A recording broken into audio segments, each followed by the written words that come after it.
Now listen, I need to put on my reading glasses for this one, because it's not just as a millennial, sometimes I say things that make the millennial men get all in a bunch, just makes them want to pull out their four beard hairs. And this one is going to hit a couple more generations. Now,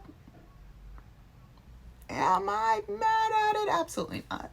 Absolutely not. Arguably, rageful men is what keeps me looking young. This article is from fortune.com, relatively new. I would like to say hot off the press from when I'm filming this today. Let's just read the title together. Move over, American Dream. The goal of many Gen Z and millennial women is now to be a DINK with dual income and no kid. Now, this article starts off with just America, just the United States being the focus, but it gets international.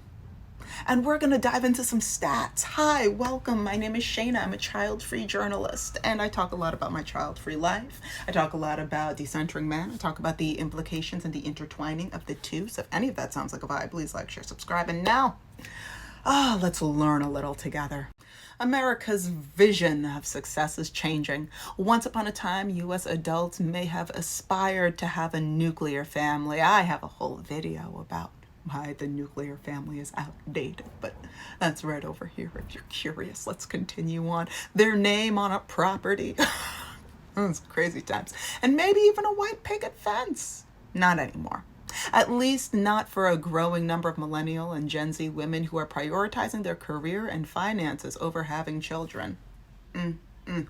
New research from personal finance experts Intuit Credit Karma found 45% of millennial women are not following the traditional societal timelines of getting married and buying a house and buying a home and having kids. A further 41% of Gen Z women, those born from 1997 onward, say they won't follow this path, with 32 noting their goal is to not have children at all. I'm so proud of you.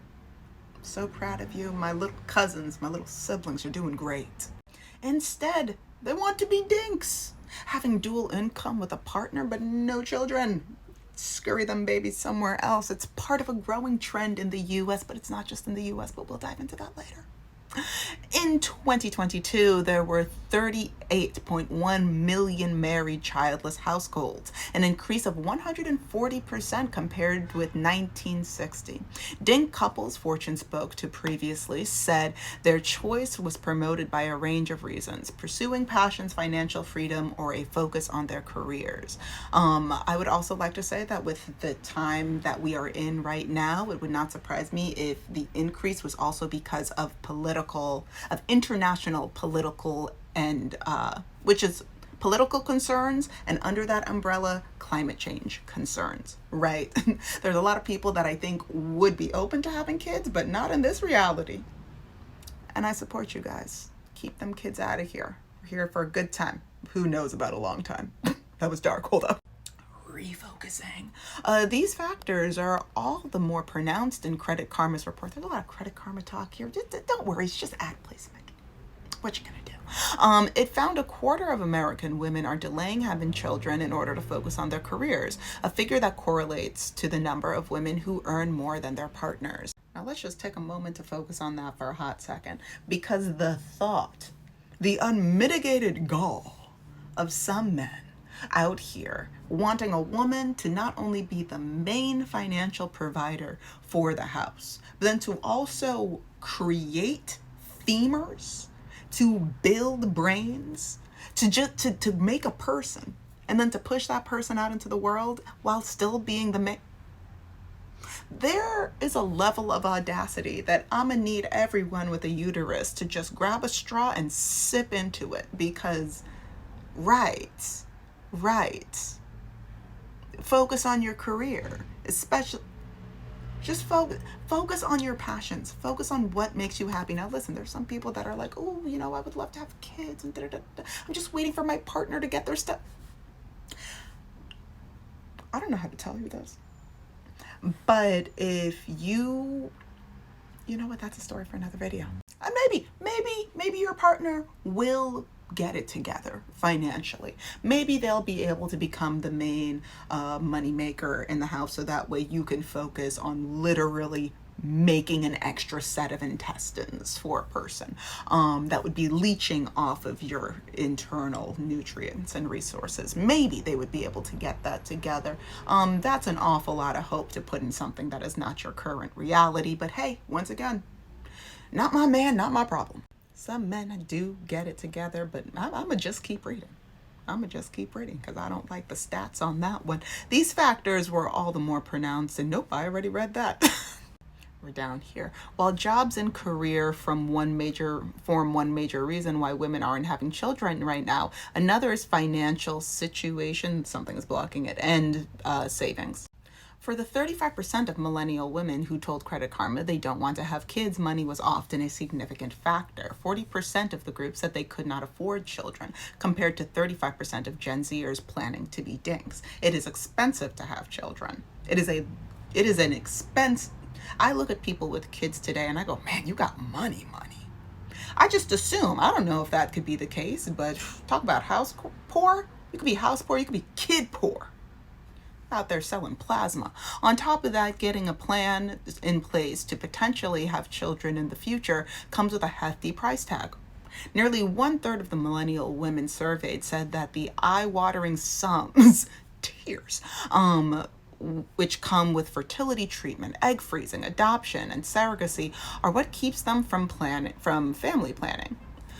The past few decades have shown that societal norms don't look the same way they used to, and millennial women played a major role in that shift, says Courtney Alev, a consumer financial advocate for Credit Karma. As a result, women today aren't tethered to the timelines set by those before them, as many chose to prioritize their careers above being young mothers. In some cases, that means prolonging family planning until they become more established in their careers, while others don't see children in their future at all. Regardless, both camps are highly influenced by money and the high cost associated with conceiving and raising children. Economic power players. Now we're going to dive a little bit. I'm kind of blocking a little, but we're going to talk about internationally how this comes into play. The importance of millennial women in the economy is only going to get more pronounced in the coming years, says Ned Davis Research, NDR. Last month, a study titled The Rising Influence of Millennial Women found prime age female job participation rate hit record highs in a handful of developed economies in 2023. Among the nations where women are now having an outsized impact on the economy are the US, Australia, Japan, Italy, South Korea, and Germany. And here we are going to take a pause. Now I wonder what correlates with those countries. Now let's just take a gander. Let's start with the US. American women are giving birth at record low rates. The total fertility rate fell to 1.62 births per woman in 2023, a 2% decline from the year before. All I'm saying is that it's going to keep dropping. It's going to keep dropping. But let's continue on. Australians are having fewer babies. Experts say it could have more consequences than we realize. April 2024. Japan government officials said the rate is in critical condition after the 8th consecutive year of birth rate decreased. In 2023, Japan welcomed a lot of babies, but the number is a 5.1% decrease from the previous year. Jumping to Italy, births in Italy dropped to a record low in 2023, the 15th consecutive annual decline. In South Korea, the world's lowest fertility rate plunges again in 2023. It's going to keep getting lower. The country's birth rate, this is Germany, dropped from 1.57 children per woman in 2021 to 1.36 in 2023, according to the study published at Bib in Stockholm. Fast forward a little bit, Germany's birth rate has been one of the lowest in Europe for decades.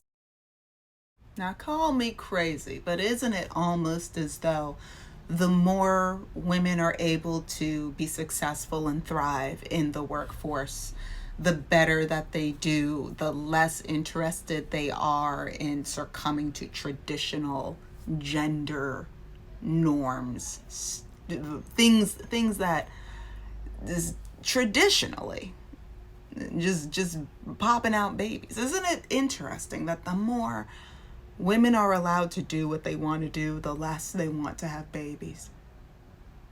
Just food for thought. I don't know. My name's Shayna. I ask questions. Let's continue reading. This increased participation comes with higher levels of education. NDR chief economist Alejandra Gringal. Oh my gosh, my brain. And senior analyst Patrick Ayers found, with women therefore more likely to be employed in productive roles. Grindal explains the correlation between education, employment, and productivity, writing. The unemployment rates tend to be lower among people with higher education, which helps explain the greater take-up of women in the workforce. People with greater education are also more likely to have full-time jobs and be employed productively. Women that also have careers are also less likely to just have kids too young before they're ready, or even really ask them, or they're more likely to ask themselves, do I even want kids? If I'm happy doing what I'm doing now, do I actually want kids? And the answer tends to be no, and that's fine. And that's fine. Also, with the amount of terrifying news that has been coming out lately, and by lately I mean truly since like what I remember the last normal moment of childhood that I had was in the 3rd grade in the United States, and then the Twin Towers fell, and then everything was wild after that. Gen Z has not known a moment of peace.